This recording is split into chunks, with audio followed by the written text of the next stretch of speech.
In the late 90s, Laurel's campus ministry was led by a brother by the name of David Newberry. David, like the rest of our campus ministers down through the years, had a real heart for students, and it went far beyond just offering classes or having an occasional devotional schedule. He longed to make a difference in the daily lives of the people on campus, and he didn't just limit that to the people that were attending Laurel or were part of the Student Center.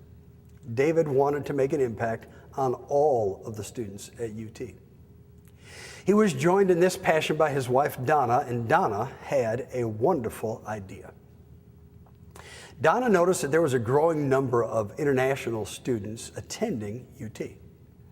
And she saw that these students had some very, very practical needs. Some of them needed help in refining their English skills. Others needed help with dealing with medical issues, with preparing for new babies, integrating children into the American school system, dealing with the legal system, buying and repairing automobiles and houses. I mean, it just goes on and on and on. There are a whole host of things that we Americans just take for granted because we've been here our entire lives, that our international friends find very intimidating and in some ways even mystifying. What they needed most were people who were willing to be their friends. And Donna felt that this was a role that the Laurel Church was uniquely positioned to fill. The more she talked about it, the more people agreed with her.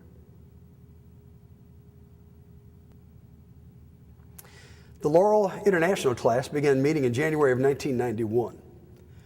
The first class was made up of 7 students, all hailing from China.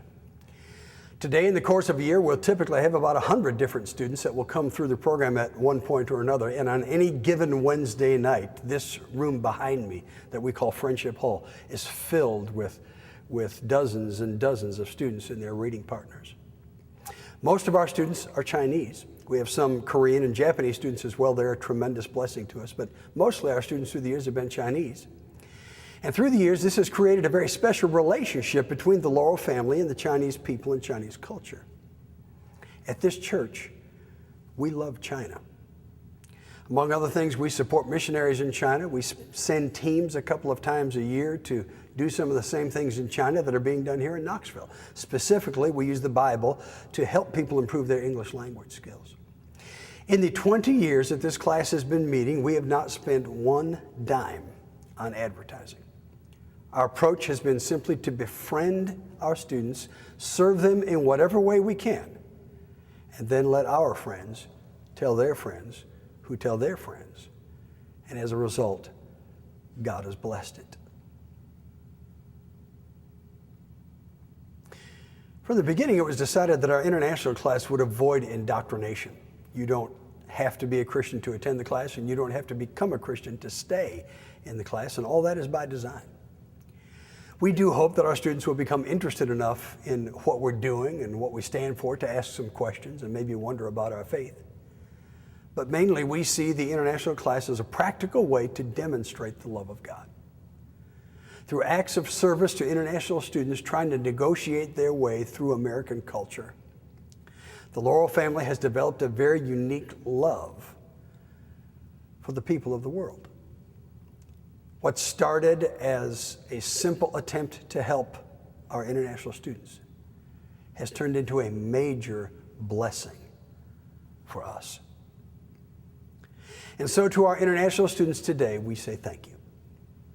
Thank you, first, for being here. Thank you for welcoming us into your lives. Thank you for sharing your culture with us as we try to share our culture with you. But mostly, thank you for letting us serve. It is a genuine honor for us to call you friend. That's this week's Laurel Minute.